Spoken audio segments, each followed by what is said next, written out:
So my name's Andrew Dunnett, and I've got something to read, Thoughts on Mental Health. So, I'd like to help solve some of the problems facing mental health. I'm looking for cures. I'm looking for resources or a formula, methods, techniques to apply to help my own life. These need to be applied, because this theory is not enough. There's some things here that need to be applied, and I think if they are, we can count on them causing an improvement in mental health of anybody. So there needs to be a change in practice, and there's some theory behind it. Doesn't mean anything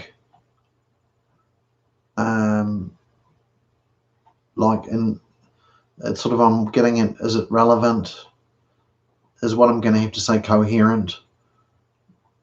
Is what to clients and professionals? And also, like, is it some of this may point out that professionals are not so coherent. The question, like, who is man, or what is man? How we're made? Where did we come from? I think this is important, because if you're not a theist, if you don't believe who you are is you're made in the image of God, if you can't accept that, there's a problem straight away. Because assuming we are made in the image of God, we have to be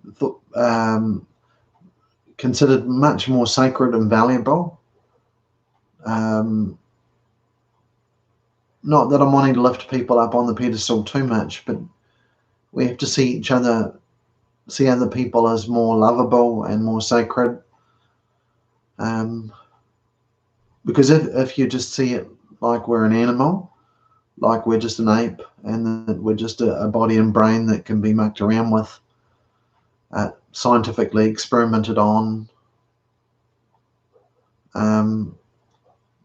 political views that may be dehumanizing, it's not really compatible with the Christian view of who we are.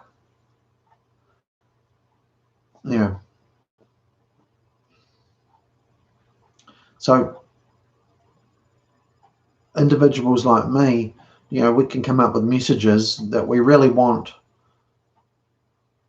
to be listened to by the people who are in authority, who do have the power over money and budgets and activities.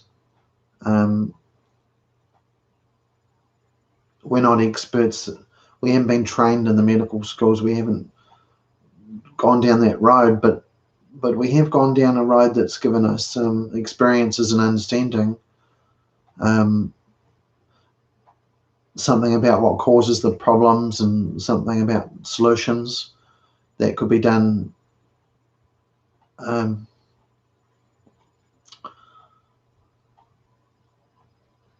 So people have mental breakdowns, they get diagnosed, they fall off the wall like Humpty Dumpty. And getting a psychosis or whatever is a bit like falling off the wall. And then, you get the pieces are attempted to be managed and dealt with by mental health services. And that's what happens. Drug therapies, hospital wards. But you observe the outcomes, and the quality of life is still pretty poor for people. When people get out of the hospital, I'm not thinking that their mental health just gets normal again or better so much through the way they do things, the rules, the policies, the pharmaceuticals, the things medical school people are trained in, their skills and knowledge, that they get paid to care for clients. They do a job. They have to do what they're told, rather than have a real deeper interest in the people and more latitude to do things. Their training and their contracts regulate, maybe for a good reason, but sometimes that well-intended help that can cause unintended suffering and kind of keep people down. And I think there has been a history of this, where the bad side of psychiatry is it wants to keep people down. It wants to manage them and keep a lid on their lives. And there's an issue with that, because people, with madness, or they're foolish, they need to be managed, right? Society finds them difficult to deal with. They're a nuisance, so they get controlled.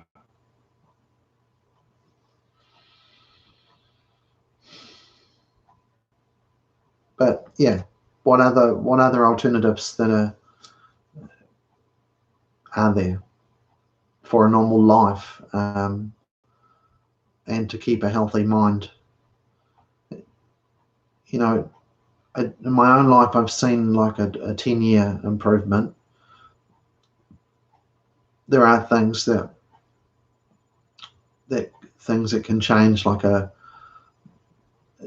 if you're starting off on the ground, and there is a ladder to climb, slow improvement, over the years.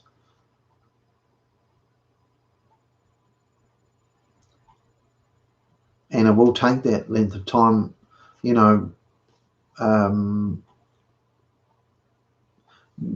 people may go so much up a learning curve. Well, they can go a bit higher up that learning curve, one would hope. If we just keep pushing up that higher, people can become more educated and intelligent, who have been diagnosed and put in a category which is like as if there's not a lot of hope there. And I think we can push the people a bit higher,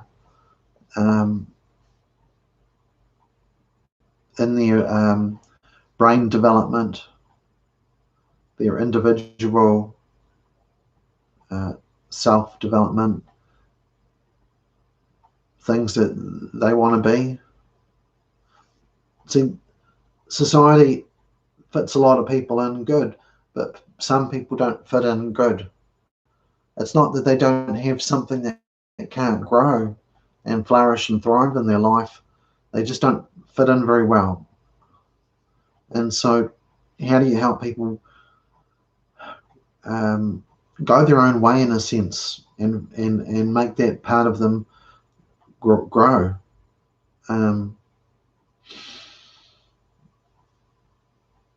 It's like almost in another type of education system that can take people from a certain place and really help them from there.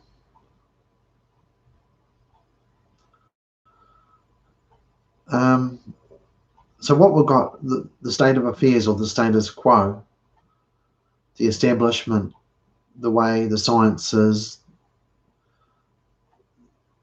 that and the politics, the way things are. Well, it's kind of obvious in some ways what psychiatric treatment is, that people get help and they go to hospital and such. I'm not going to describe all that there's a lot more to it than I even understand too. But there's a big history to this thing. What I want to change in this is I want life quality to go up. I want lifespans to go longer. We need more combination and variety of interventions and methods for people. Everyone is different. Rather than just one brush to solve the whole problem, which actually is usually clozapine or some other drug combination, right? To do with diagnoses. I see them as being like, people tend to get the same brush. Very different people, different ethnic groups, sizes, shapes. It's the very same type of substances that solve the problem on those drugs. And there's something not quite the best there, is there? Because people are so individual and different. So what other things? I mean, we live in a culture in New Zealand. There's media, the television, the radio, newspapers. There's the politics that's always dynamic. And then you have medical schools and the policies for psychiatric treatment. And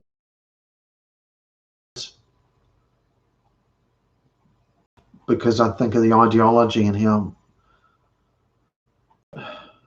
we'll move on here. So anyway, lives have been wasted. Time, people have died too young. People haven't been able to reach their potential. People have been misshapen because of the drugs.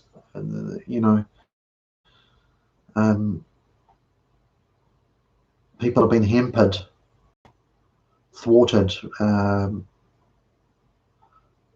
in some ways it may have been justified, but in some ways it's unjustifiable.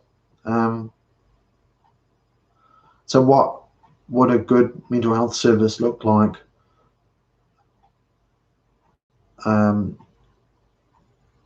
How could things be done differently?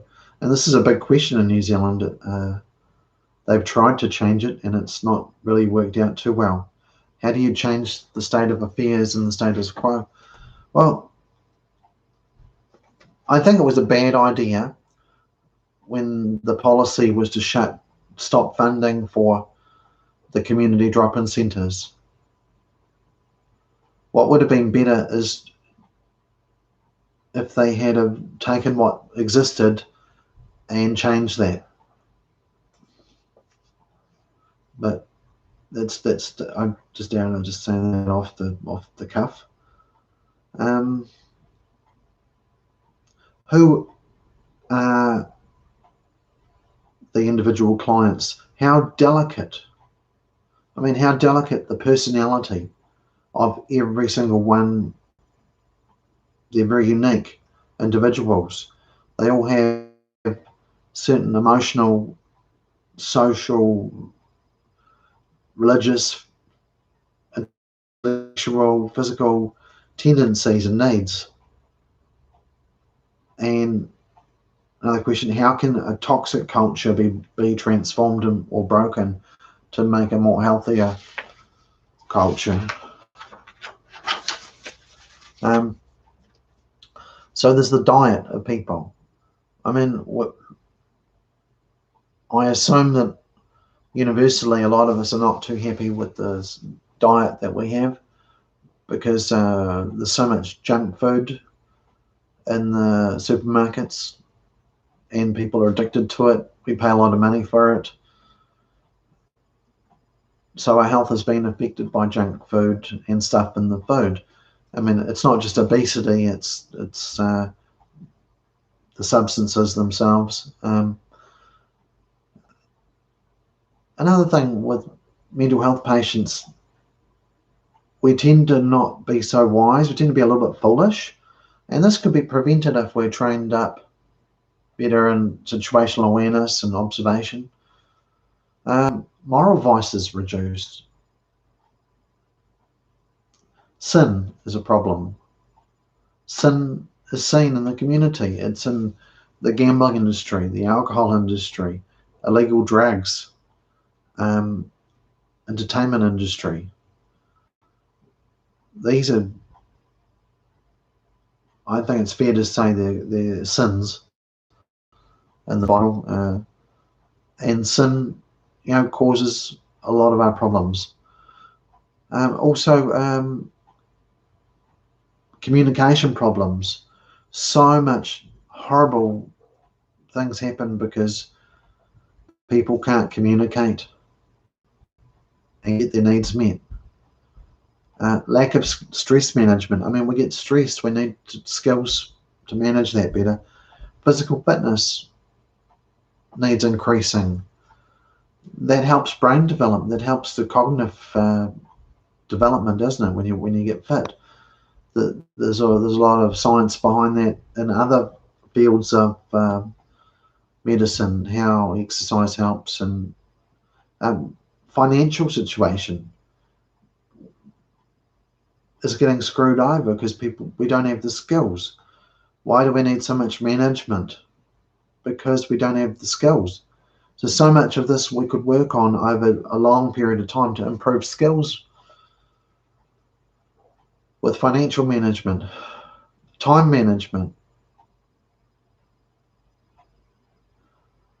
friendships need more enabling, more of a bridging process to get good people in to influence the individuals. When church has a good model. In a church, there are people called elders. The elders are the older ones that are wise, and they're there. And in people's lives, there needs to be those elders, those wise people, to get involved. Try and make stronger families. It might take a bit of courage for somebody who's distant from a mental health patient to have the courage to go and meet up with them and organise some time together.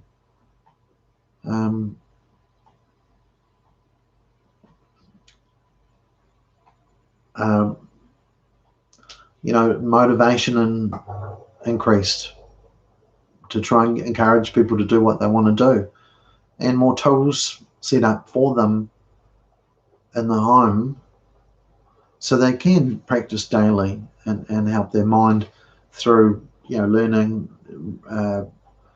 skills in their own. If they've got the tools to support, they might actually get into it.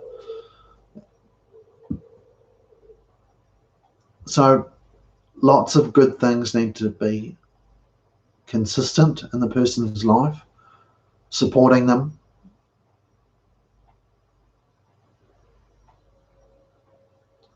Lots of feedback, lots of good communication. So how can somebody who's in a bad way with a mental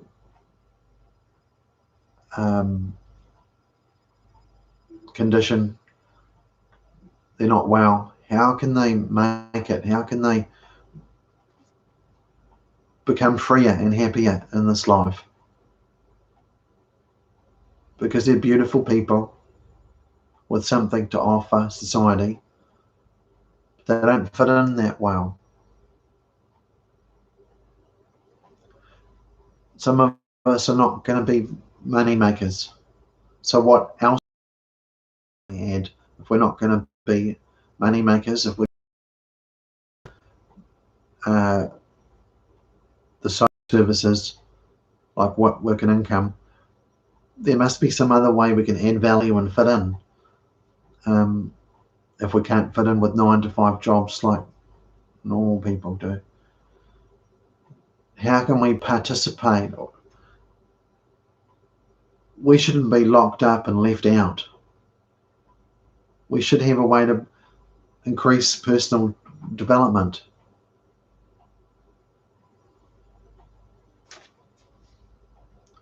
You know,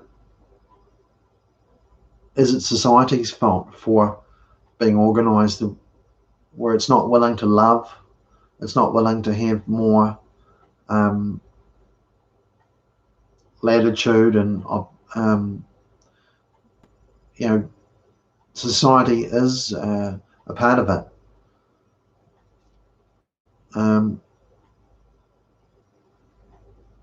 Every day, people with mental illness, and they take their medication, they're thinking a lot. They are thinking a lot.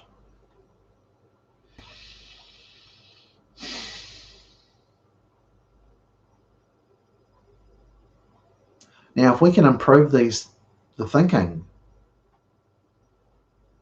this is really an opportunity here.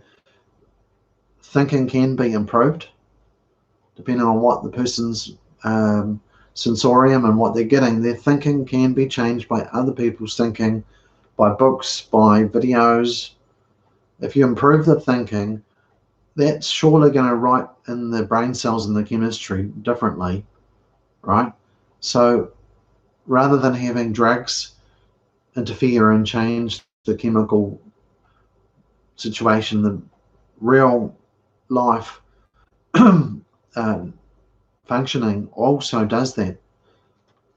And it's not being really used a lot in these places where people with mental illness live. What alternative is there here for sick minds to heal and for their symptoms to reduce? Well, one is education, and one is their faith, how the Holy Bible can help them, and also how great books can help them, and teachers, coaches.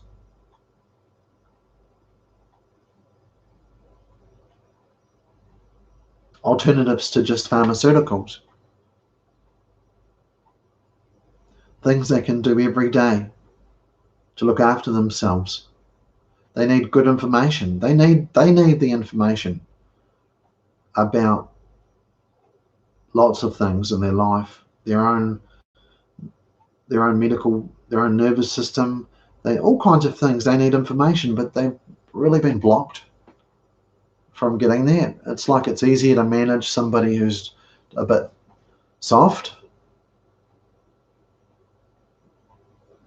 but that person would be able to manage their own mind better if they had better education and information. Lots of things. I mean, we all know exercise is good for you, but it's not until you actually apply the exercise consistently in practice is it going to have a benefit. We all know exercise is good, right? But it's got to be practiced, applied. Get your shoes on, get people's shoes on and out around the park 5 times, walking. We don't need to run, but just get applying physical exercise, and then that regularly, consistently, like a habit. That's going to change that person's body and brain on its own. And then we all know healthy food is better for you, but until we actually understand that we have to unpack those foods and make sure those foods are put into the system, and we need to take a good hard look at understanding what the drugs are doing that impedes the brain, what the long-term side effects of dementia and stuff. See, we don't really value people when we're going to accept the fact that when they get older they're going to get dementia, and the standard is too low. We don't want neurotoxic medications. If we can get an education, a wise program going for several years, it's proven people can reduce off these things and not get sick again, because you've got to replace it. You don't just come off it. You need somehow to rewrite in there. and I don't fully understand how that works, but it does work.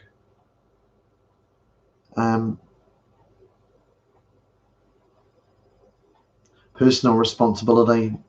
We need to all motivate each other to get on that right track. It's hard. Life's hard anyway.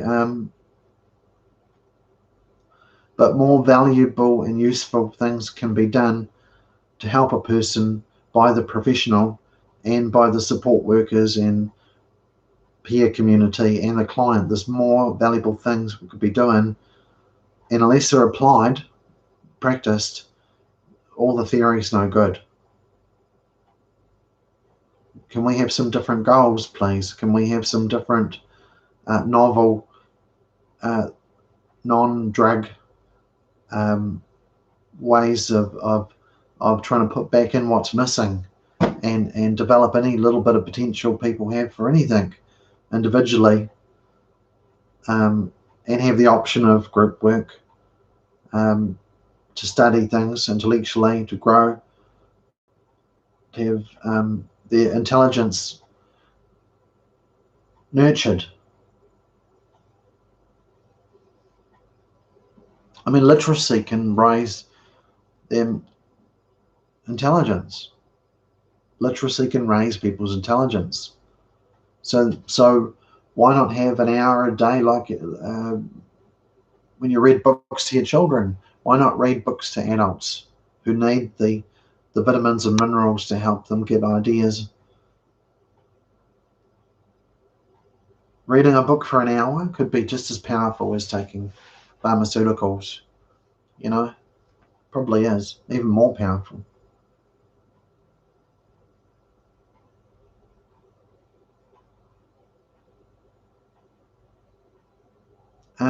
So what's gone wrong?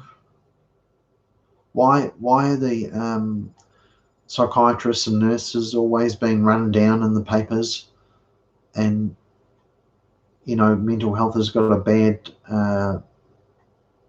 record, it seems, by all the bad press that they get?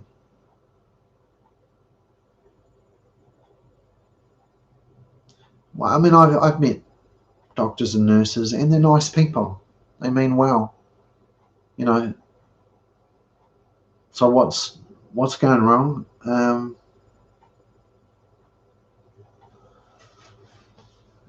know they've studied this a lot, and they've done so many different big studies on it, and it doesn't seem to really change the practice and applied ways of it's still a mess, right? So, and the doctors cause some, what's it called, iatrogenic illnesses, relationships, the brain's complicated, but still the application of wise ideas and put into it.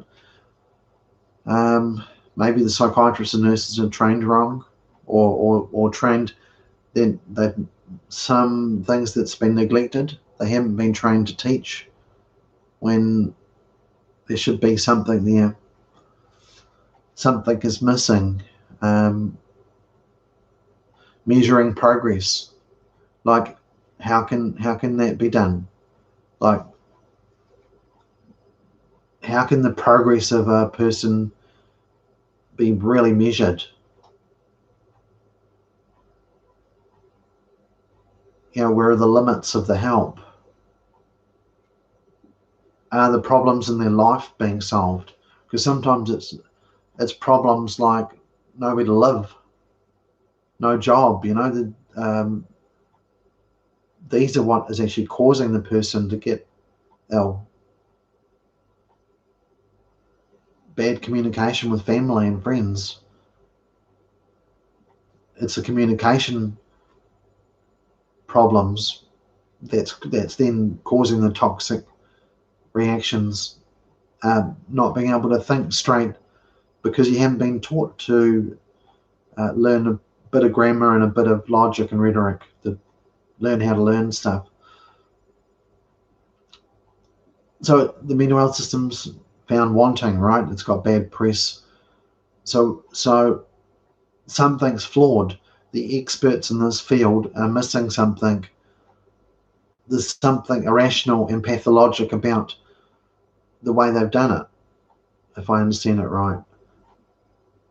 It's a very specialist thing, but people need a more specialist set of things to really make it work, not just one thing, like a psychiatrist, psychiatric nurse, and drug specialists and stuff.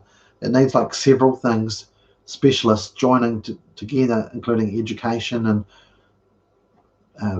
it's almost like a school or a college where they've got all these different classes and all these things, and physical exercise, PE. It's almost like you need more of an academy type approach, like a school type approach, rather than just a narrow thing about brain chemistry and psychology.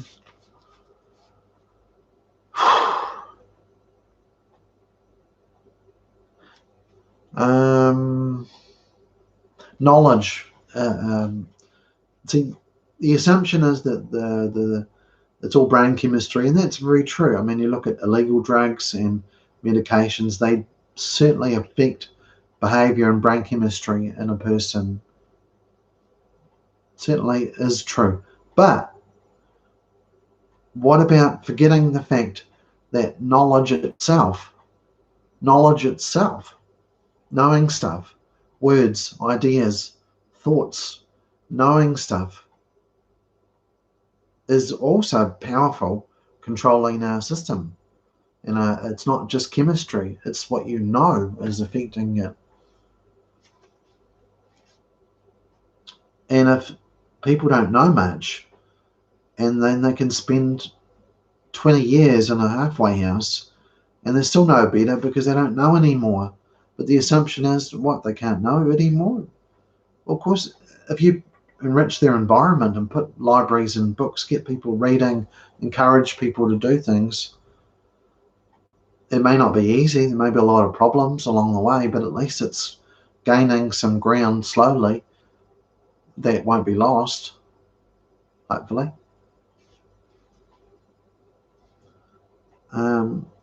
Systems needs more of a smorgasbord, more latitude in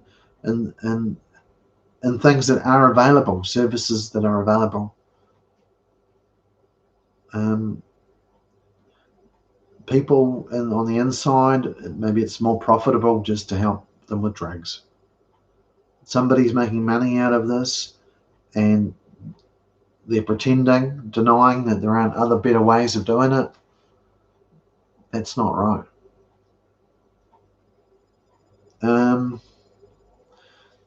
We have a mind. Like, I'm the owner of my mind. I'm the user of my mind, right? I need to be able to think and have tools of thinking and skills.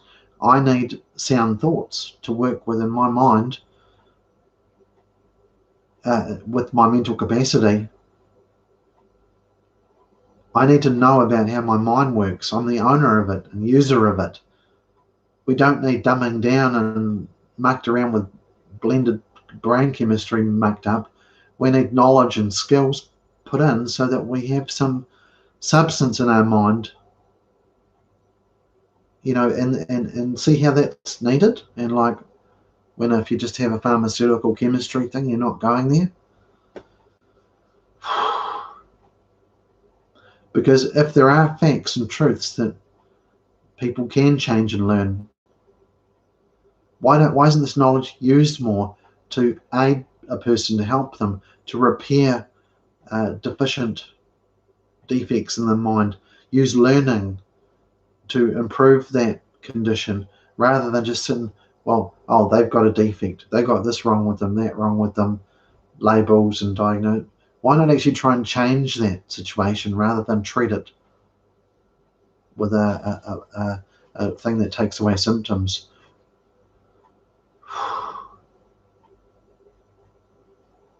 There's information on that. That's the best interests of the person. But if they're not exposed to these options, they're not going to get it. We need to understand the drugs, question the assumptions that clients with intellectual problems and many personality or mental diagnosis, question the assumption that they're going to be inadequate and irresponsible and remain illiterate for the rest of their lives and not be able to make their own decisions. That's a big assumption in this disability area, that these people can't be helped except through using drugs and professionals. That's a big assumption. Because there's things people can do for their brains to change their health. But brain altering drugs that change your mental state and behavior, it's getting in the way. It's almost like, yeah, you can try and do both, but eventually the lesson needs to fall away, and that requires a lot of work, a lot of very personal work with people.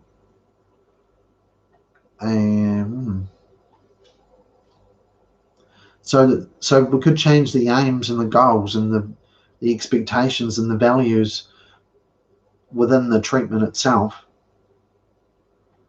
understanding that drugs alone is a very limited perspective. There needs to be much more room for helpful things that can work than just appointments and drugs and evaluation. See, on a regular basis, you could run lectures. There could be a place in the community for people where first-class teachers and lecturers can come in and provide basic education on subjects regarding the brain, so that they can download that stuff. And the brain, when the brain knows about it, I believe it helps, once it's integrated, the people are a bit more able to manage their own situation. All sorts of skills, you could, there's a hunger in the clients for a more richer, intimate relationship with nurses and doctors. There's a feeling that it's kind of like, in the heart, that you want more out of the doctor and nurse. You want more conversation, more latitude of things to do together. Because just somebody prescribing and the relationship makes no sense. And rather than have everybody figure this out and start to pull out of mental health and seeing that their private life is better to improve their life, if the system only had the insight of these intimate emotional needs that people have, that they can't solve these just by changing chemistry. It's in that way, because people are learning that there is help independently using computers, tools, and that, like myself, I've gone independent quite a bit. But the doctors have been trained professionally, but it's just that there's a dovetailing that they don't have. More honesty, more disclosure, better plans needed. More knowledge about how to wean off and what. But if you had a program where the progress was measured better, and you can say, well, Andrea, if you could improve in these ways, we can look at bringing that medication down. But I don't think I've heard that they don't really understand very well about the process of weaning off these drugs. You know, when should that be done? At what stage is the brain able to cope with itself where it won't relapse? When is a person actually ready? And when, because I think they've been told that people have to indefinitely be on these drugs. That's an assumption. And there's people proving that wrong, that people are going to be indefinitely on the drugs or on a compulsory treatment order for the rest of their life. It's taking away because the truth may be that there is a way, a better way than to, dear. All right. Like if Johnny improves, if he develops skills, can we start to wean Johnny off over 5 or 10 years? Because people are an individual, their DNA, their fingerprint, their personality. If you can evaluate that more for the purposes of self-development rather than pathology, evaluate their possibilities rather than what's wrong with them, and then support what's right with them so that they can develop in that direction to grow and find their place in life, find their thing, their vein, their course to follow. They'll be happier. It's enabling them. They're in their element. Rather than treating brains with drugs to manipulate brain chemistry in areas in there that are implicated in causing the illness and the symptoms. There's another way to approach it.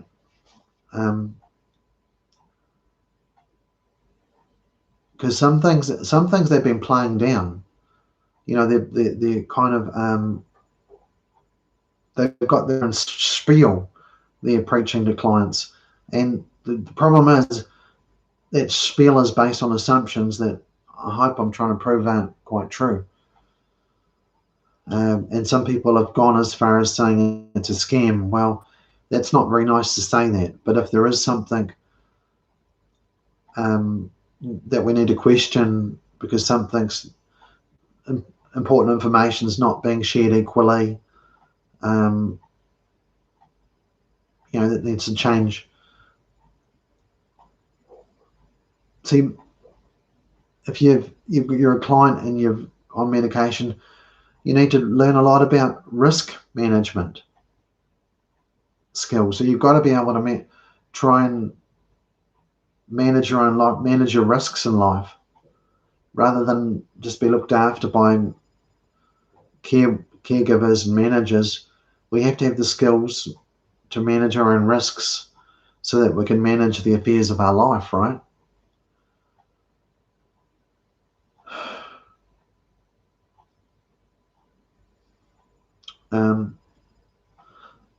Other things like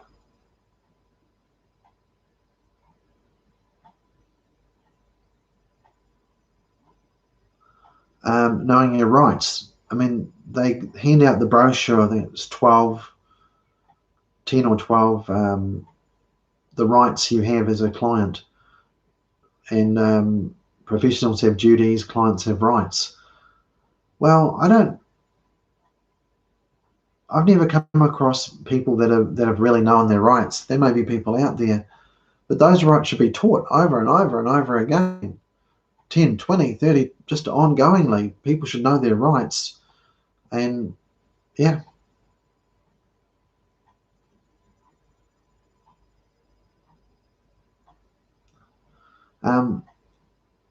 A lot of work could be done, which is not done with clients.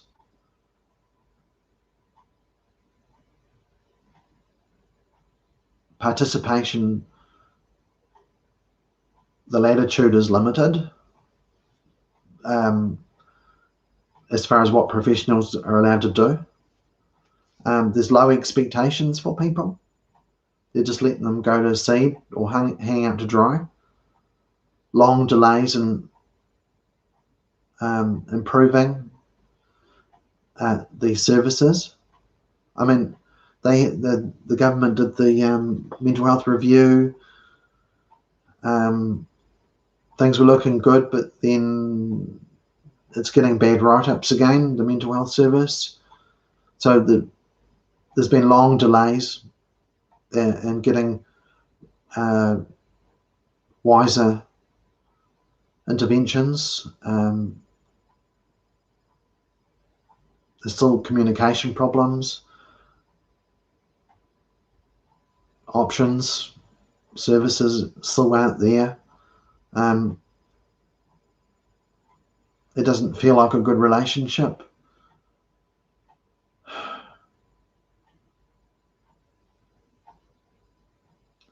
You know, sometimes it feels like it's best that we get left alone and, you know, keep out of our lives. There's no meaning or significance for us.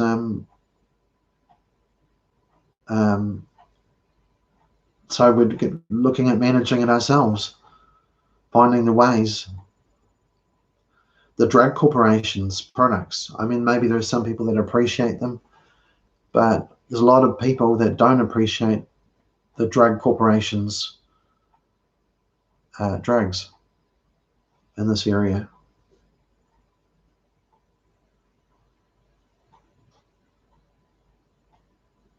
There are side effects that aren't being talked about, adverse effects.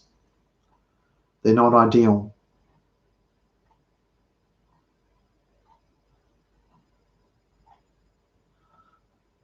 It's unethical to use these products, the way they impact the lifespan and how they affect the brain. Information about this is seldom provided. See, people can't claim, assert their rights under the Bill of Rights thing for health.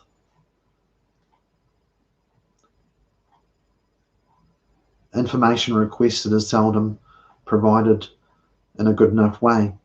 But anyway, if people could show how they're improving by their own efforts, if doctors and nurses could explain 3 or 4 indicators of improvement that we can set a goal to achieve, then we can write down on a piece of paper, here's where you are now, and delineate a plan. You're on this much drugs, and if you do this and this in 12 months, 6 months, we can aim to wean you off to this amount of quantity of drugs. And so this plan can continue. And people don't sit down and ever talk like that with their psychiatrist. But maybe we should start to do that.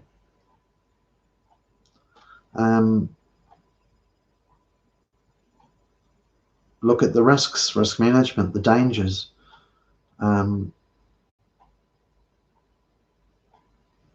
Sometimes maybe the dose is good to stay on. I don't want to knock it too much, because we do have brain chemistry. Illegal drugs and medications for mental illness, it really does affect the brain chemistry. A lot is going on in that space, so I can't knock it. I have to admit that knowledge is sound and for what it is. Let's have a drink.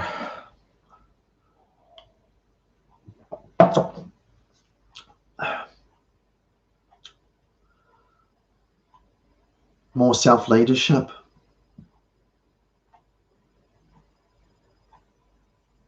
And no plan is perfect. This is not going to be perfect at all. I mean, I can talk about what we need to do, but actually applying it, you know, how we're going to stop having junk food, how we're going to exercise more, how we're actually going to read books together and get coaches and all kinds of things. How we're going to change the point of view to one of strengthening the aspects, people's abilities, where they're at. Focus the right areas to learn.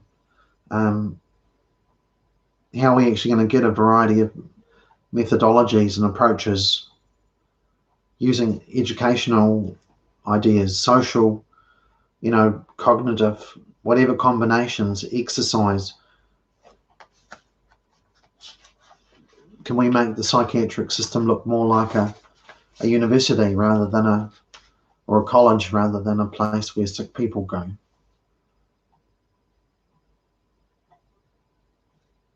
Why not have professionals participate more openly with a variety of interventions to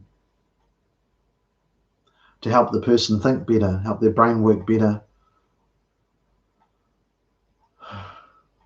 rather than have people neglected in so many ways, not supported. There's no services there for that. More traction needed, more teeth, more things working, more thinking going on, more thoughtful awareness promoted, and habits. And drugs, see, the thing is, drugs can't do that work. Drugs can do a lot in changing the chemistry in the brain and the behavior, take away symptoms, create unwanted side effects, but it's never going to do that thinking work, is it?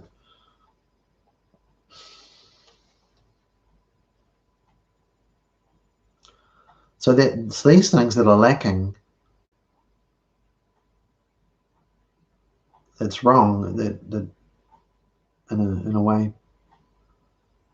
these errors, misjudgments, misunderstandings, ignorance. That's why the psych system gets bad press. It seems psychiatry is over-dependent on drugs. There's a blind spot around spiritual truths. There's a connection between vices and my sin and me getting unwell. There's evil in this world, and there's a connection there to mental illness. Then there's all the issues with communication, barriers, needs not getting met, conversations that could take place, but they're not. More knowledge needed to get better. And it's not recognised how this can work.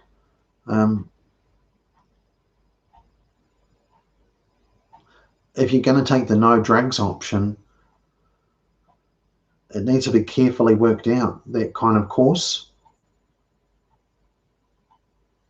Efforts have to be made. It can fail. Things can go wrong and you have a breakdown again and end up in hospital. But I think that case has been made very clear by the doctors and nurses themselves. But what's not been made clear is where it can work right, where actually it doesn't always have to be a slide down. There's a way of growing and building and improving. There are many causes of mental illness: grief, loss, stress, head injuries, relationships turning abusive and toxic, chemicals, illegal drugs, food, smoking, sugar, caffeine, nicotine. And a big one is ignorance. Sometimes it's negligence, not having the knowledge. Sometimes you have the knowledge, but you never use it. Mention sin, moral corruption, the dark side of human nature. It's a sinful side. It's vice. It's wicked passions and instincts. When people lie, anger, hate, greed. There's a link here between cause as a causative for mental illness. Mysterious pathways here. Spiritual attacks. being misdiagnosed as something of an organic problem. A lack of education there is education, like the trivia method, that can connect people back to reality. So they start observing, listening, asking questions. It connects them back to reality. So that should be there for paranoid schizophrenia. I mean, surely the syllogisms and the critical thinking can help bring paranoid, delusional schizophrenics back to reality, because it improves their critical thinking. See, drugs can never do that.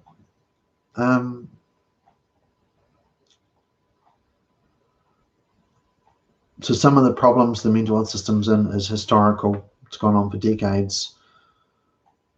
Now, there's also other failure modes here. Not everybody cares about getting better. Now, I had a go at the professionals but also the clients. Some of them don't want to they've got a bad attitude. And one needs to have a good attitude towards self-improvement. If you don't have a good attitude to put efforts in to direct your mind to the kind of corrective learning or rewiring, if you don't have a good attitude towards wanting to improve and learn, well, it's not going to work. And those people, if they prefer to take the medication and just not think, that's happening. And that's part of that's why it's not easy to turn over the way it is, because a lot of people have got a bad attitude and they're ruining their lives and their private life, and they're continuing to choose the wrong things in the community to do, and they don't have the right attitude to set their life on a better course. So they have to be kept on the medication. And then there's a dark side, again, from the professional side, where they've got a lot of knowledge of how to control people. Brainwashing, mind control. And that's a bit risky, as far as wondering whether the system's there for your benefit, for your best interests. If it's got a whole lot of knowledge, and it does, on psychological control, because governments were interested in that knowledge, and it got developed, and so that's why the psychiatric system's a mind control system in a way. That's not all it is, but I'm sure that's what it is as well. Only people who want to try and make the most of it, to be a winner, can really benefit from what I'm trying to share. If people are not interested, it's hard when people are just interested in smokes and drugs or whatever. They're not going to get better, are they?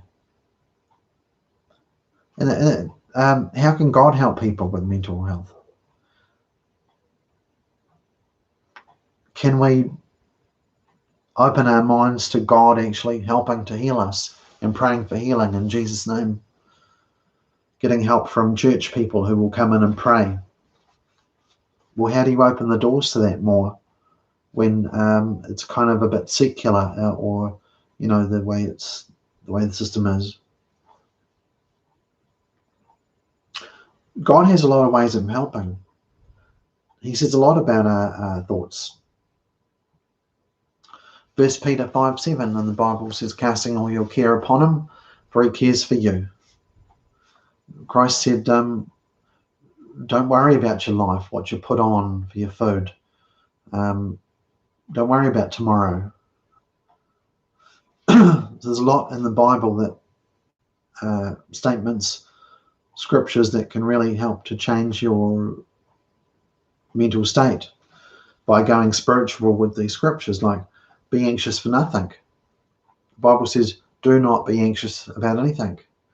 And if you apply those and say, well, okay, God, I'm not going to be anxious about anything, You tell me not to worry. Okay, God, I'm not going to worry. I'm going to obey.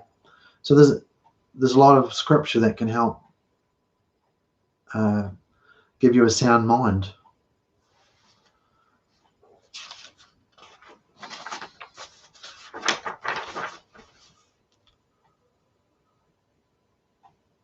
So in the Christian truth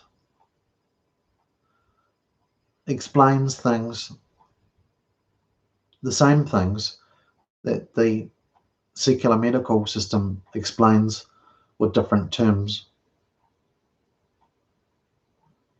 So the Christian knowledge would say that there's a devil, there is a Satan, and he can talk to people, he can give them spiritual attacks. People can get all kinds of delusions, funny things, and that the medical side will put that down to hallucinations, positive symptoms, negative symptoms, whereas the scripture explains a cause for this, and there's an etiology, a cause for it, that is not only abstract, but it's not measured. Scientific equipment can't measure the spiritual world. There's something here that we can't see, and that's science can't see stuff in here. And what the Bible says that there are spirits, there are demons, there's a human spirit, there's the Holy Spirit, a lot of spiritual stuff going on, which is needs to be taken into account as the factors about what's actually going on. And as I was saying, like the emotions as well. You know, a lot of these psychiatric drugs, they're designed to hit the emotional centers in the brain, but we have emotions. We have to cultivate a more of an awareness or an intelligence about emotions and how they relate to needs and communication. The Bible's got a lot of other information that affects people's behavior and the way they think, and like the connection between moral choices or immoral choices, what sin and vice will do to your mind. Sin and vice will put bad things happening in the mind. Your conscience, guilt, fear, shame. There's a lot of things, toxic emotions that come out of our sin and behavior. So there's a whole bunch of scriptures from the Bible that could be read, printed, handed out. Basic teachings about what Jesus has done for people on the cross. Healing prayers, spiritual deliverance ministry where demons are addressed and cast out. These kind of services are not very available, are they? And they could be improved, but the government, in its neglect and or ignorance, doesn't want to promote religion in the schools. How's it going to promote these things in the health system? So this is why, you know, mental health gets a bad write-up, or schools can get a bad write-up, because they've taken things out that should have been put back in. Things were taken out that should get put back in. Yeah.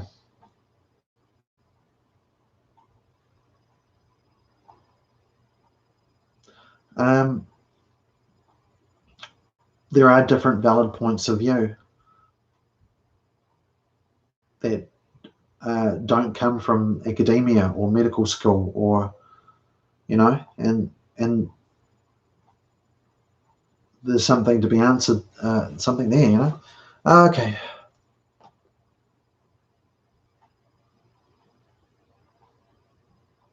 Improving thinking, you know, to work towards truth. allowing people to argue, to find truth about these things. And then, that God does have a lot to say about human beings, their feelings, needs, mental states, behaviors.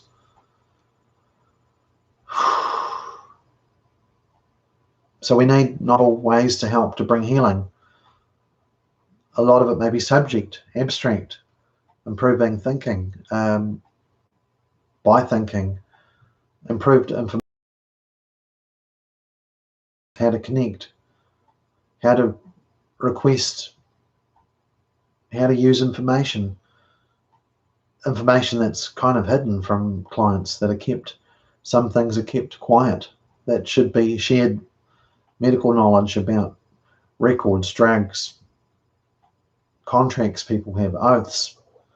What do we need to make, as people that may receive services,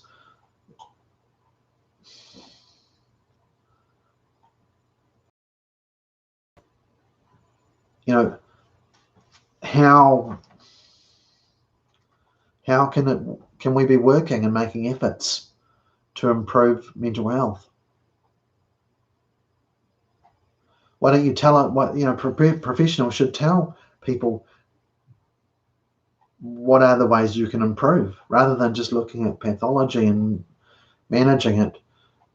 How about things we can do to improve, and working at making efforts to improve mental health without just relying on pharmaceuticals? What is happening at the brain? What's actually happening in the brain? That knowledge might be quite useful to a client. That awareness, make better plans, delineate, this is where you're at. If you can get here, we can work on this plan for reducing drugs here in 6 months. And maybe some people can discontinue, some people may not want to. If you do, Wayne, what are the steps? What milestones? What, measuring and expectations and standards? Get involved in that, rather than just say, we want you to stay on it, we're not interested in doing anything else with you. Because if this is for you, you stay on this. Don't be your own Dr. Dunnett or Dr. whoever. Well, of course, those people may relapse because they're not getting the knowledge they need to cope with that process of weaning.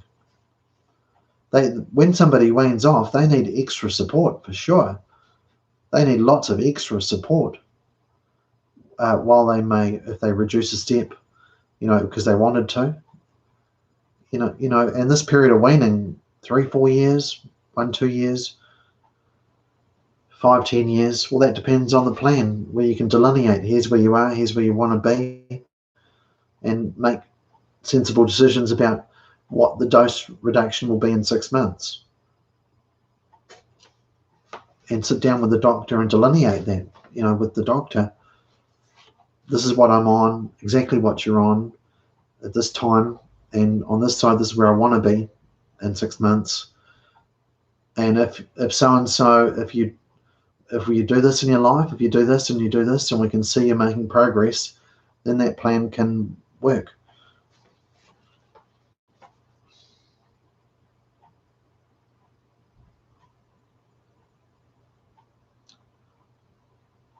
And also you can't expect there not to be risk. It's 100% not going to work out. No plan is perfect. It could go wrong. Suicides could happen. People get real sick. But that doesn't mean we shouldn't look at trying to accept some risk in this. We need to be able to accept some risk.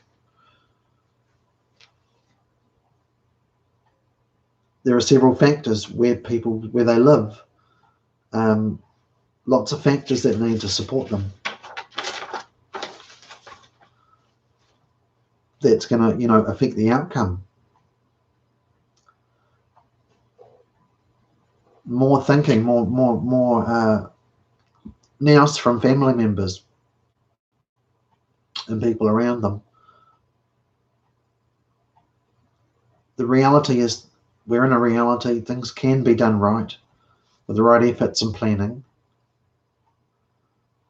some medical education and training shared around to clients, as well as some new training and education that they haven't given the professionals, because there's assumptions being made leading to misjudgments about who people are and what's going on with their condition. What are the medications actually given for? How do they actually remove unwanted symptoms of mental disorders? And at what cost to the person?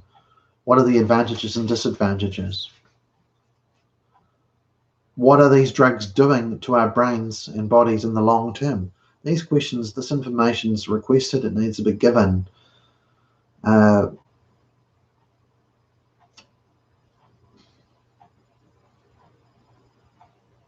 What hope is there in our conscious waking hours, our conscious mind, cognitive therapy? What ways can we impact and improve our brains while we're awake? Are drugs hindering such efforts and working against the wishes to get there for someone who's got a good attitude and wants to win in this? How do intellectual exercises and efforts and studies affect the brains? How does sport affect the brain? How does food affect the brain? How does faith affect the brain? How does social times affect the brain? I believe that these things can be more powerful to leverage a brain than drugs could ever be.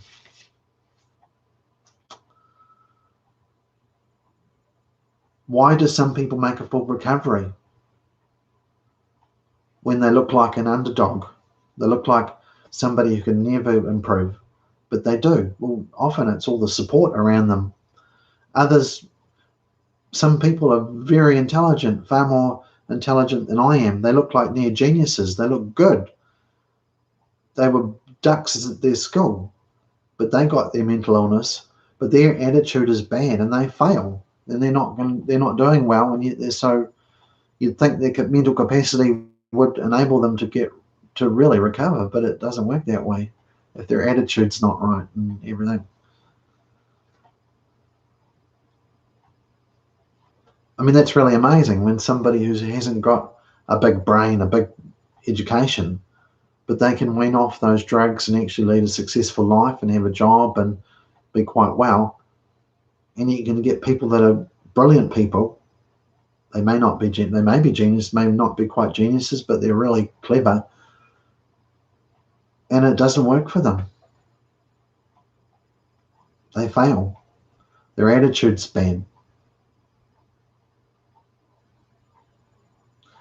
So is it exposure to the right ideas, the right people, attitudes, beliefs, values that directs the person's lifestyle and habits and makes all the difference? How can a person really get to know what's going on? What are the causes of mental illness? Distress, poor diet, family life, home environment, relationships, lack of exercise, lack of friends, lack of education, lack of knowledge, lack of study, lack of intellectual aptitude. And what's the person observing and seeing? What are they listening to? What are they watching on TV? What's the books they're reading? What are they searching? Poor choices, their vice and sin, their spiritual problems, stress management problems, head injuries, trauma, other physical health problems, mind-altering illegal drugs and alcohol, financial problems, financial literacy problems, grief, loss, emotional problems, communication problems. The culture is a problem. What's really going? What causes these illnesses? Because if we address what causes it, we might be able to solve these mental health problems. So people have hidden potential, intelligence, just because they're a human being. They've got a human brain. Someone has to see that value in that brain, maximize it. And that's going to take a different kind of mental health service to achieve that and get more out of life that way. How can a brain help itself to condition its own self in a way that reduces symptoms of mental illness? What are the significant factors? There's hundreds of them, but what are the several that matter the most? If we can get these applied and practiced, rather than just remain a theory point. People own their brain. We're the owner of a conscious mind. If it can make its own choices, that leads to a good future.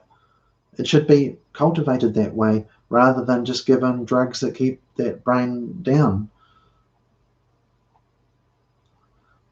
The question is, do drugs in part weaken the mind and the health over a long time?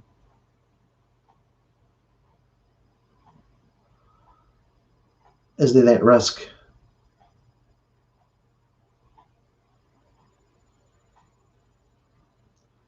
Could people learn to self-develop more naturally and make some progress? And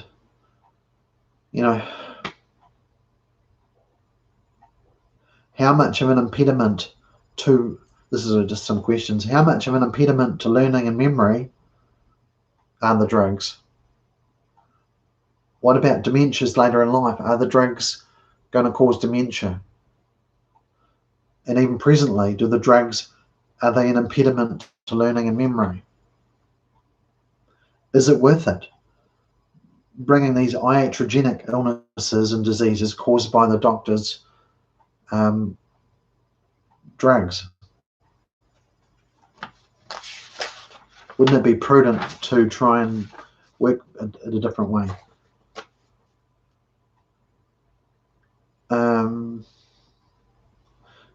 If we can respect people for having an innate intelligence, that they can learn things, they can use their mind,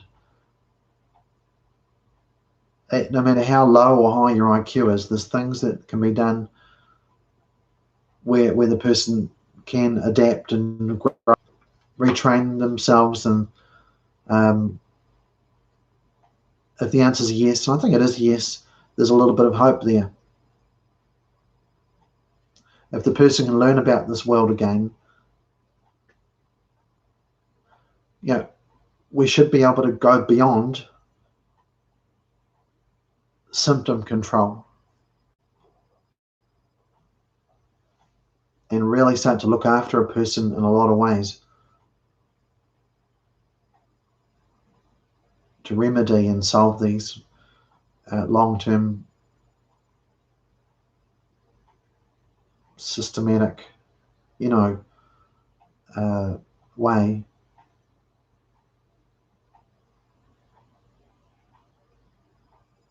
I think it's right for people to be given the freedom, opportunity and chance to manage ourselves and learn our way out of this.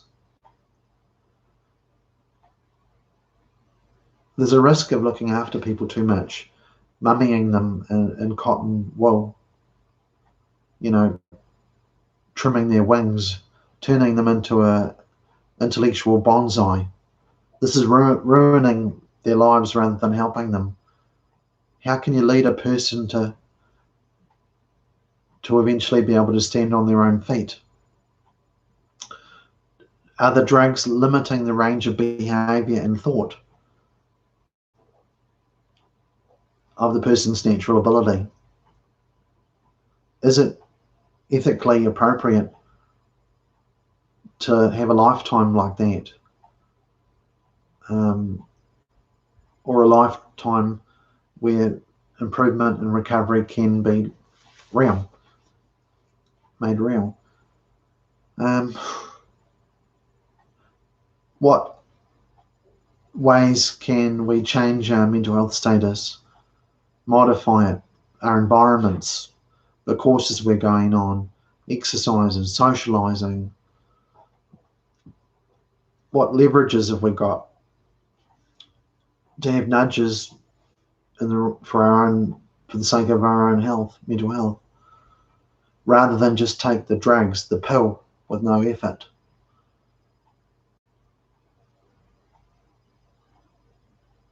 Is there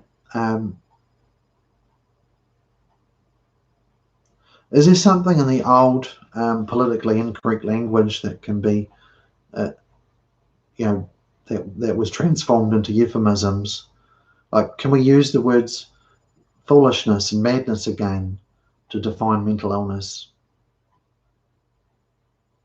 It might be quite helpful just to call it foolishness, and then that you can see how education can remedy foolishness. If we just call it madness, then we can work on what returns a person to their sound mind, rather than just look at drugs to do that.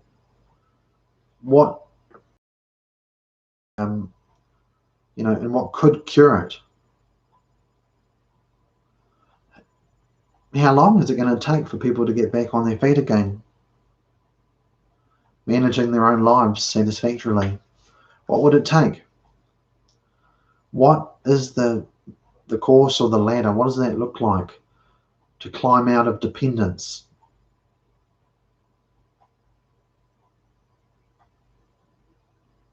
To climb out of unwellness? To achieve some kind of success? What are the higher expectations that we can set and try to do? What do we need to learn about our bodies? What facts do we need to consider each day, each week, about our thinking and choices about life that impact our health? What is brain-nerve pathways? What about our sensorium, our eyes and ears? What's going on here? How can we use that knowledge to help mold and adapt and change our habits, even at an adult and even old age? Is there better ways of, can we use this tool here? Everyone in the rest home, if they had one of these, had it playing in their ears, their quality of life's going to be better. Even though these people are going to die, why not improve their sensorium with good stuff instead of watching Elvis Presley 100 times a day, on the loop? It's not helping them.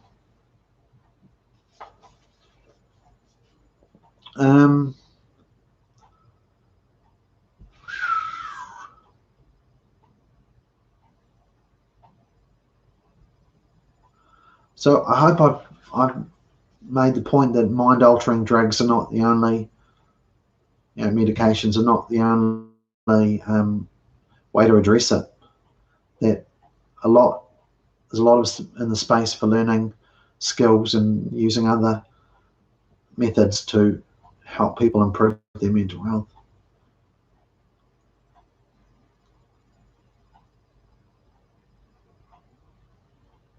There could be more courses for people, but with a high expectation, with more of a college or an academic standard of the content that's being given, the mentors, coaches, the training needs to be much more high level content. Don't feed their mind with garbage. They've had enough garbage in there. They need a high level content, higher education put into them. Don't give them the baby books anymore. Expose them to the good stuff of the best people that have ever lived. Put the cream in to them, even if they've got a small bottle. And I'm not even sure about those things. I think people are far more precious and they've got far more possibilities and capacity. Mentors, coaches could help in several ways. Regular discussions and conversations aimed at gaining more understanding, run by clients, professionals, teaching useful information, listening skills, learn to observe. But at a higher level, we want college level stuff, not dumbed down stuff for people that are hanging out to dry as if they can't improve. Because we can change our brain. You can leverage these things long term by improving the environment.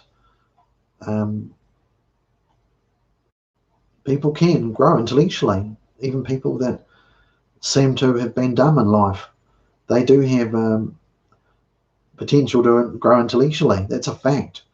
So use that fact and expose people to higher grade things, quality content. Don't let them have the junk. Don't stop letting them watch the TV. I mean, it's junk. I mean, there's a lot of junk. I'm not saying you can't turn the TV on. I'm just saying it's the attention's being ruined. Things are coming and going. It's not really digging into something substantial for a long period of time. We need more maps to look at, more accurate information about reality, more tools to work on that innate way the brain works. Make it very explicit how it works.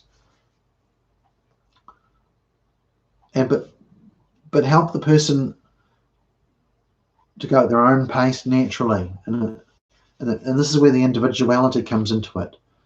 It has to be a natural process, unique to the person.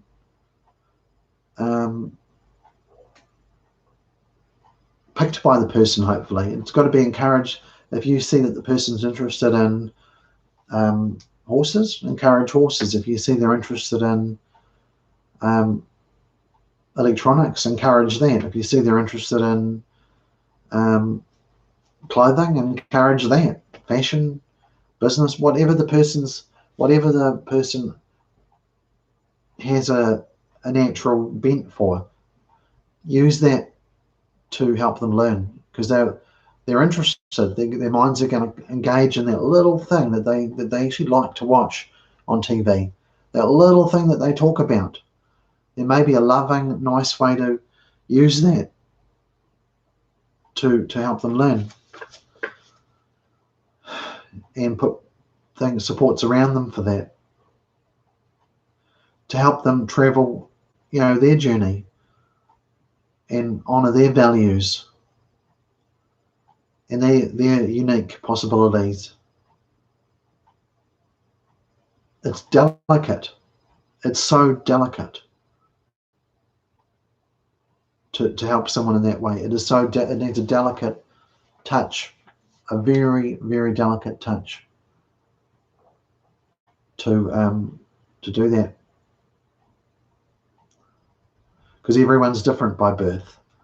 We're all sensitive. We've all got differences, and to evaluate that and then encourage the development in those areas.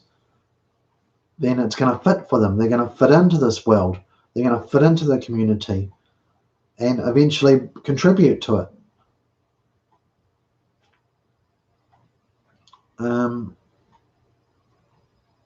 They need their own private interests and goals to get motivated. There's these little leverage points where the right support is going to change somebody's life. It's going to make a difference in their education. But as it is, there's a lot of incoherence, a lot of wasted energy in meetings, and people can't think clearly, conflicting needs, objectives, trust problems. I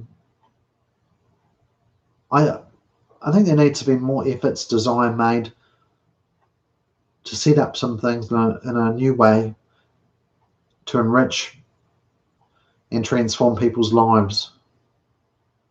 Otherwise, the state of affairs, the status quo, no real good work's going to get done. This means it like a remolding of what psychiatry could be instead of what it is, to make it more somewhat informal and interpersonal relationships, get the real stuff going on, could cause a growth in a good way. So psychiatrists and nurses can engage more in the coach work, getting out with them to the park or doing things with them, rather than stick to their specialty, which is not going far enough into the real life of people.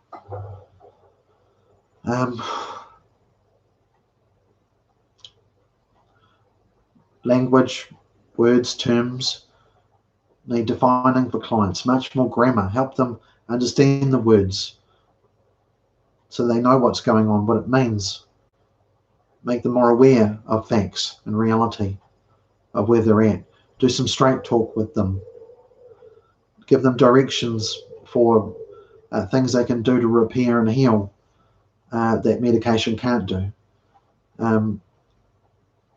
Tips on the right amount of exercise, the right amount of food, things that they can do themselves, independent work and study, hobbies,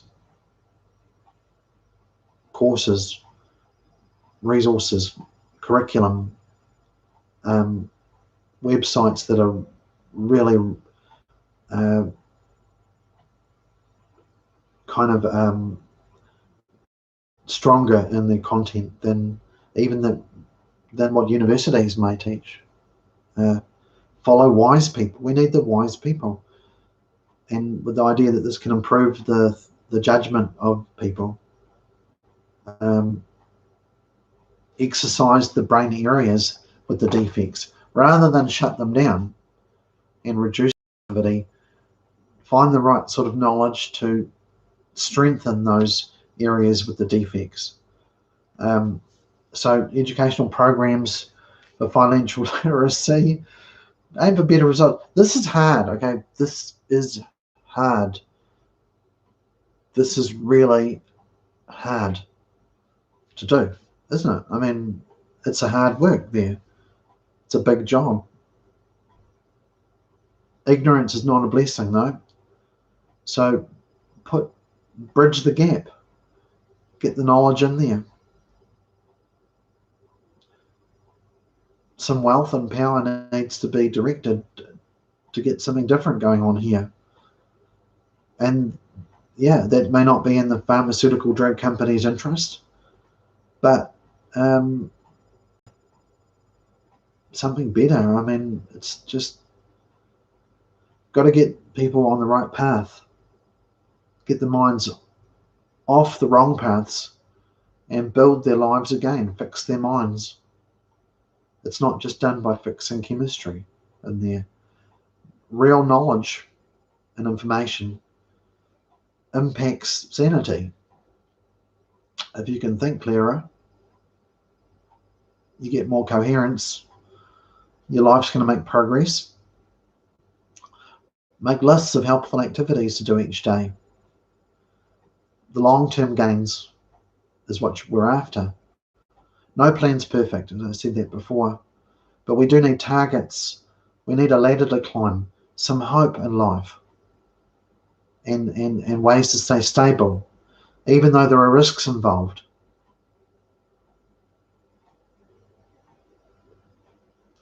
Being in a drug-induced, heavily medicated state of mind, you know, people's lives can go downhill there.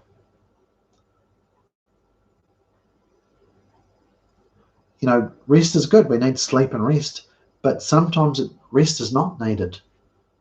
Sometimes it's actually not rest that's needed, but good workouts and good debates and things that make you exhausted can actually help strengthen the person. Keeping people in naivety is not good. You know, when they're nascent, when they just don't, there's no knowledge there. You got to collect knowledge on this. But then once that's done, don't be ignorant. I mean, don't ignore it. Don't put your head in the sand.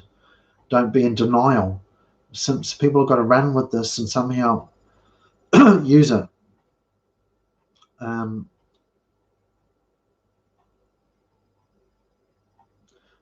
For a person to have a well-equipped mind and to live in this world, they're going to need to grow intellectually, and you know, just taking drugs, medication is not going to help. There needs to be opportunities there for this, and arguments and debates, answers questions, talking with veterans in the mental health, you know, the peer support. We need more instruction. Yeah, give people instruction, that might help. There's reasons and facts here.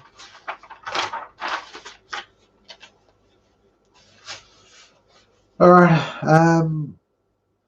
There's things that people are buying into that need to be challenged, right?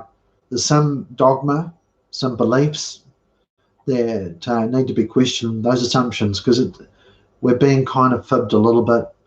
They're cheating people in a way. I'm not saying that I'm saying that they're nice people, but we're being cheated a little bit. More truth is needed, more honesty, because some of those claims and hypotheses about neurotransmitters, some people are beginning to question that. And although it is real, and the brain chemistry stuff is real, it's just not. It's a bit, you know, feelings is the only way to describe how we feel about it. There are better ways to do this, to address it. Things that can be done to treat it, that have been overlooked and dismissed. For example, teach the Aristotelian logic, like the syllogism, to paranoid schizophrenics, because they're often failing to critically think about what they think, their delusions or whatever. So, you know, like the syllogism is Socrates gave, what was it? All men are mortal. Socrates is a man. Therefore, Socrates is mortal. It's making sure that your conclusions, your premises add up to a true conclusion, which is what's going wrong with the paranoid schizophrenic's thinking. So that could be a corrective thing.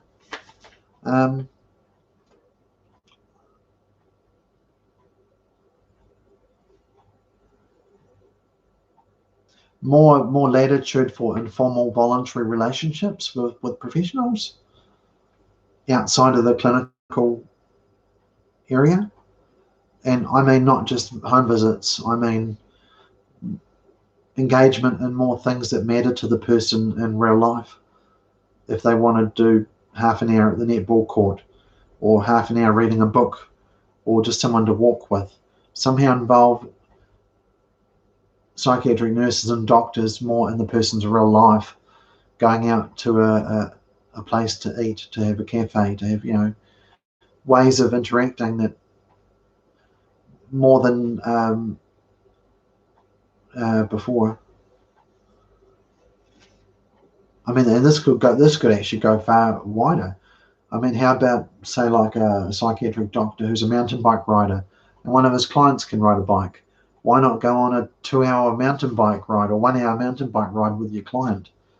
Those things have kind of been restricted because of the idea of the service and all the other restrictions, ethics. I don't know. I think it needs to be opened up, more latitude, and you'll get better outcomes for people. So the home environment's really important because people spend a lot of time in the home environment.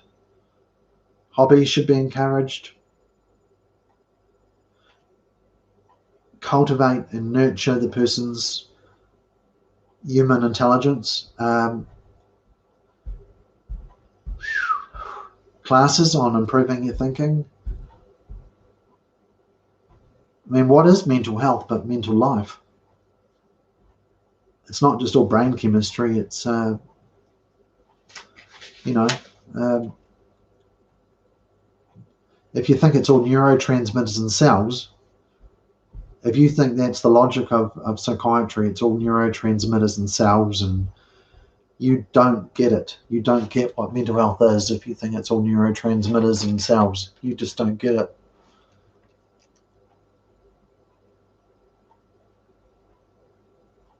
Think about that one. And training, getting people to use their tools, Like, I mean, I tell you, this has done wonders for me, the old cell phone. I mean, I can listen to stuff, I can learn, I can walk with it. Oh.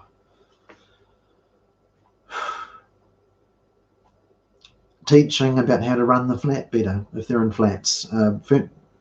Furniture, economics.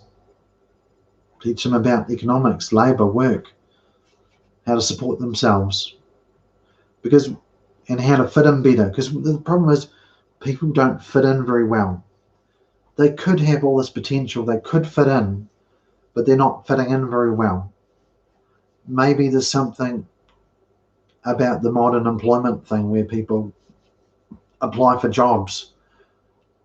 That system of how you apply for jobs. Well, these people aren't going to do that so often. They're not fitting in right. There's not a bridge over or a bridge into their lives to get them involved in things that are going to be good for them.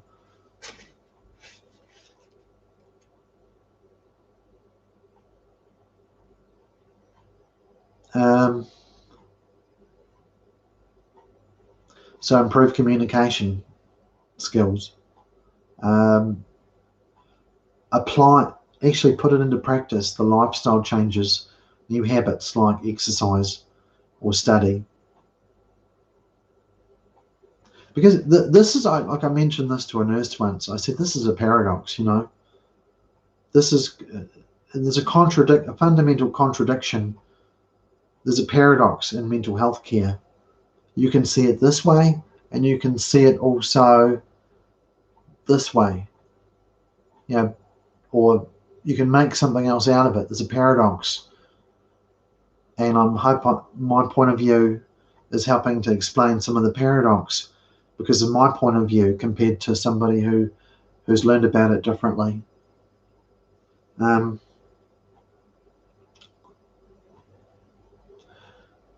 Give people real insight into life. Give them insight into history. Encourage them to use their brain, play chess or something, checkers. Minds need more practice with the skills to make decisions, good judgment, to function. This takes a lot of work, daily efforts. And drugs will never do that. They will never, ever do that. Drugs, no matter how much you muck the chemistry, change the chemistry, whatever you're doing there with all that, it can never do what those other activities can do. So a good psychiatrist needs that, but they need this as well. And this is what's the aspect that's not there. This needs to get back into it. So I believe lives can be rebuilt brick by brick. We're all different. We need support in the right spots. God's grace, natural development. Let us grow like the flowers grow, like the trees grow. Mother Nature's grace. This is how it really should be cultivated, like the flowers. God has to give the growth. Careful with the placing limits and restrictions and controlling people. That's preventing. causing well-intended harm, unintentional suffering. People are rotting away. It's not right because the controls are restricting them. It's well-intended, but it's causing unintended suffering. Like, I'll just talk about this point. On a footpath, you have, planter trees where you've got an apple tree or something along a footpath. The carpenters build this wooden structure around that tree to protect that tree from cars and people breaking the tree. But that tree also needs sunshine and water and good soil. Sometimes you'll find that some of the trees that have those big planter boxes or whatever construction to protect them, sadly, inside that tree is dead. It's protected with all this protection. It still dies on the inside of that wooden structure to protect the tree. Now, people are not trees.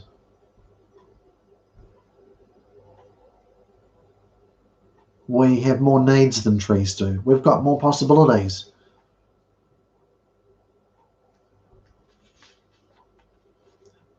A good horticulturalist, he doesn't have to know the chemical equations for photosynthesis, how the sun works with the chlorophyll and all that stuff. No, he'll just make sure that if he's got a plant or a bush, he'll find out, okay, that needs sunshine, I'll plant it in the sun. Give it some good soil. He's not worried about all the fancy chemical equations. And in the same way, people just need their whole environment put around them to support them without looking into all the, fancy why that's good for you chemically or whatever.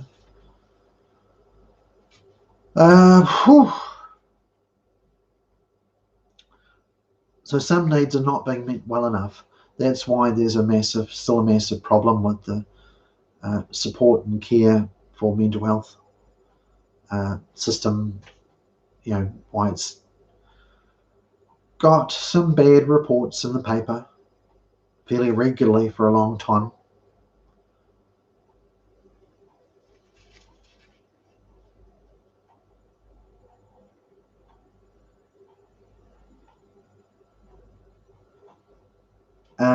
People need a good sense of the identity. Like when I first started, we need to know more who we are. Like, was it Timot Noske, know yourself or something? The Greeks. We really have to get more self-knowledge, understand ourselves. This is some of this knowledge is in the study of anthropology, and so it's really we need to learn a lot about ourselves. All right, almost finished. Just a few more pages. If you're a person that's a client, do it for yourself. Nobody's going to do it for you. It's all yours. You own your body. The doctor, he can't ultimately heal you. He can help it to heal you, but the conditions need to be set up outside and inside, and to heal. And we've got to want it. We've got to make efforts. We've got to be diligent. We've got to be motivated. This is hard work to get there. One has to apply oneself to be more creative, inventive, enhance your mind. It is possible. Understand, figure it out, work it out. I found that learning about grammar, logic, rhetoric, which is the trivium method of critical thinking, really helped me have a mental tool to think better. And the PC, the computer, hugely helpful tools, these things.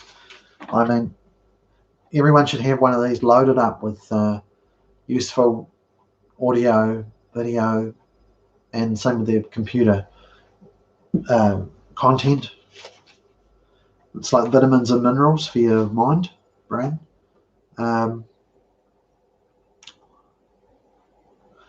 I think faith in Jesus Christ I found very important.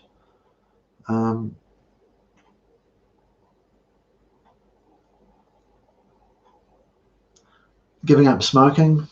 Oh, yeah, I mean, these are hard problems. Stress reduction. Get past the fears and vulnerabilities of about relapse. Don't get stuck into the comfort and chemical dependency. Work. But I'm not saying that these things don't help. I mean, like in the old days in the Bible, you got a sore puku, have a little wine. I mean, I know that's got a lot of potential though for difficulty for people that have addictive personality. They'll have a little wine and then they'll have a little more, and then, because you can start having self-pity, pour me a drink, kind of thing, and then you'll be so full of self-pity that you'll need people to play the violin. Poor soul, But so coping, we want to get out of vicious cycles, toxic cycles.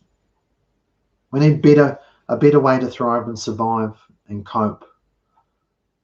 Have a sound mind, compos mentis. We need God in our lives, is what I was trying to say before. Worship, prayer, listening to God. Don't judge others, forgive others, love others. Undo the learned helplessness.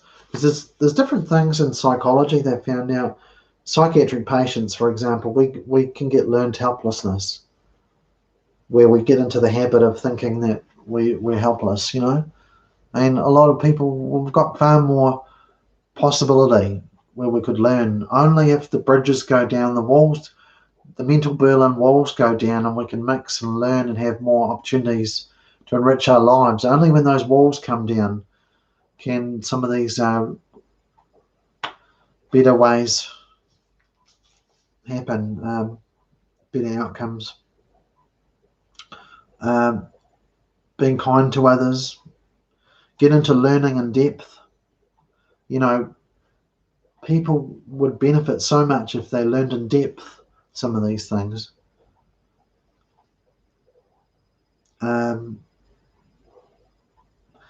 Be non-violent in your approach to getting your needs met. Learn non-violent communication.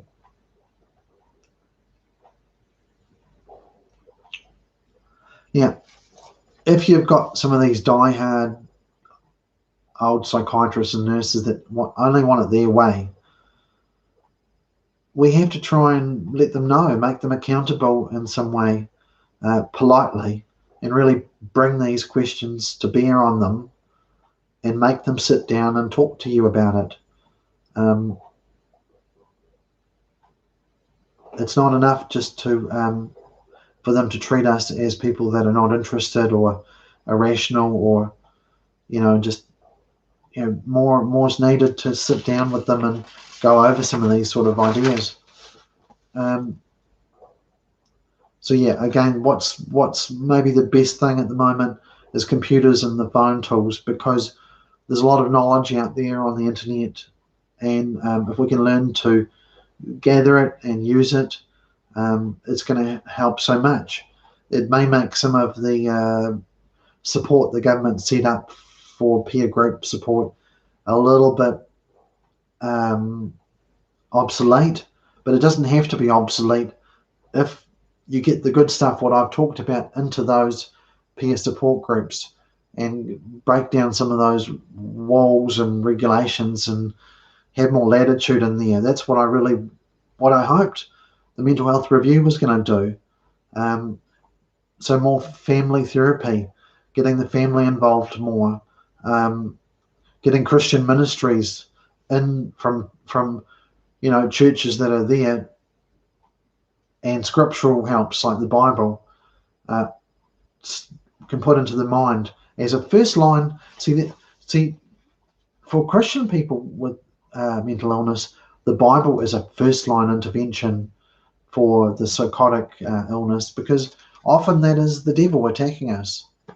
So there's other ways of looking at this. So yeah, that's it. I hope you enjoyed this, and I'm happy about reading it out. Thanks for listening. Take what's useful